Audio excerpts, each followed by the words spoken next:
La plateforme a profité de la publication de ses résultats pour annoncer un relèvement de certains de ses tarifs. Illustration copyright Thiago Santos, Adobe Stock. Netflix, le leader du streaming, va bien. Il a enregistré une hausse de 11% de ses abonnés dans le monde au troisième trimestre, 247 millions au total, d'après une lettre envoyée à ses actionnaires ce mercredi 18 octobre 2023, mais il augmente ses tarifs. 3 pays sont touchés par cette hausse, comme pressenti, les États-Unis, le Royaume-Uni et la France. L'abonnement, standard avec pub, reste au même prix. Dans le détail, 2 offres sur les 4 disponibles sont touchées par cette augmentation des prix, de 2 €. Une nouvelle grille tarifaire qui s'applique dès à présent pour les abonnés actuels et les nouveaux. L'abonnement, essentiel, films, séries et jeux mobiles en illimité en HD, sans pub et sur un appareil, passe de 8,99 € à 10,99 € par mois.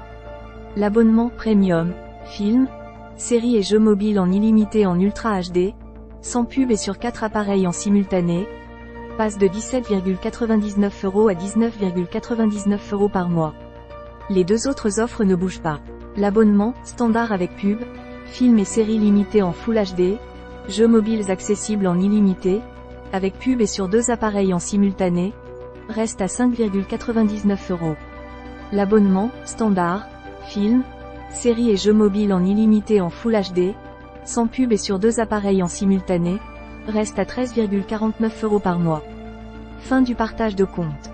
Ces derniers mois, en cessant de tolérer le partage abusif de mots de passe permettant d'accéder à sa plateforme, le géant californien a déjà forcé une frange importante d'internautes, jusqu'alors clandestins, à payer pour continuer de regarder ses séries.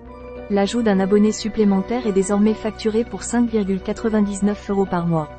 Selon les estimations de Netflix, avant cette évolution, plus de 100 millions de foyers laissaient d'autres personnes utiliser leur compte. Le groupe indique que le taux d'annulation d'abonnements lié à cette facturation reste bas, en deçà de ce que nous anticipions. Et que la proportion de personnes passant de l'utilisation d'identifiants d'un autre foyer à un abonnement payant est conséquente. Nous demandons occasionnellement de payer un peu plus. Mais, malgré ces bonnes nouvelles économiques, Netflix va donc cependant vendre ses abonnements plus chers. Au fur et à mesure que nous apportons plus de valeur à nos membres, nous leur demandons occasionnellement de payer un peu plus. Netflix maintient ainsi volontairement bas le tarif de l'offre avec pub, qui constitue un produit d'appel pour les personnes qui ne sont pas encore abonnées à la plateforme.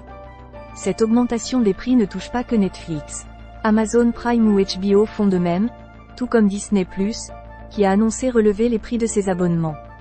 Une tendance qui touche aussi les plateformes de streaming audio, comme Deezer. Suivez toute l'actualité de vos villes et médias favoris en vous inscrivant à Mon Actu.